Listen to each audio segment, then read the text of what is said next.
உங்கள் ஊர் கொஞ்சம் சொல்லுங்கண்ணா. என் பேர் வந்து சரவணன். ஓகே குட்டப்பட்டி மேல்குட்டாய் பன்னியலி பஞ்சாயத்து. ஓகே. உங்களுக்கு ப்ளூ ஆர்கானிக்ஸை பற்றி எப்படி தெரிய வந்துச்சு? நம்ம கம்பெனி பற்றி உங்களுக்கு எப்படி தெரியும்? இல்லை, நான் அட்வர்டைஷனில் பார்த்தேன். ஓகே பார்த்துட்டு நம்ம நண்பர் ஒருத்தர் வந்து நம்பர் கொடுத்தாரு. சரிங்க.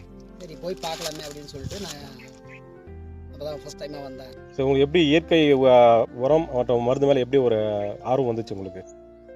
எனக்கு வந்து ஏன்னா நான் வந்து இந்த யூடியூப்பில் அதில் எல்லாம் பார்க்குறேன் இல்லையா, அட்வர்டைஷன்லாம் பார்க்குறேன் இல்லையா, சரி. சரி நம்மளும் தான் பண்ணி பார்க்கலாமே அப்படின்றது வந்து சரி கெமிக்கல் வந்து இருக்க வந்து உரம் ரேட்டுலாம் அதிகமாகி போச்சு. அதனால் நம்ம இயற்கை உரம் கொஞ்சம் பண்ணி பார்க்கலாமே, ரிசல்ட் எப்படி வருது அப்படின்னு சொல்லிட்டு பார்த்தேன். ஃபஸ்ட்டு மீனமிலத்துலேருந்து டெஸ்ட் பண்ணேன். ஓகே. அதுக்கப்புறம் வந்து ஓரளவுக்கு ரிசல்ட் தெரிஞ்சுது. ஓகே. இது பேஸ்லேருந்தே நான் வந்து இயற்கை உரமாகவே கொண்டு வந்தேன். ஓகே. ஏன்னா இதுக்கு முன்னாடி வந்து நான் இயற்கை உரம் வந்து கீழே வந்து மீனமில வந்து ஒரு பேட்ச் போட்டிருந்தேன், அதில் டெஸ்ட் பண்ணேன். சரிங்க. இது வந்து கீழே நடவிலிருந்தே நான் வந்து மீனமிலம் கொண்டு வந்தேன். ஓகே. மீனமிலம் கொண்டு வந்து உங்களுக்கு கெமிக்கல் யூஸ் பண்ணுறதுக்கும் இதுக்கும் என்ன வித்தியாசம் தெரியுதுங்க? இல்லை, அது வந்து உரம் ரேட்டு வந்து அதிகம். ஓகே. இது வந்து மீனமிலம், கடல் பாசி, நம்மளுக்கு வந்து அமினோ இதெல்லாம் கொடுக்கும்போது நம்மளுக்கு வந்து பாருங்கள் அந்த கலருங்கெல்லாம் வந்து பக்காவாக வரும். காயினுடைய கலருங்க வந்து இப்போ லாஸ்ட்டாக வந்து நம்ம அமினோ கொடுத்தீங்க, கடல் பாசி கொடுத்தீங்க நம்ம ப்ளூ ஆர்கானிக்ஸில். அதில் தான் இந்த ரிசல்ட்டு.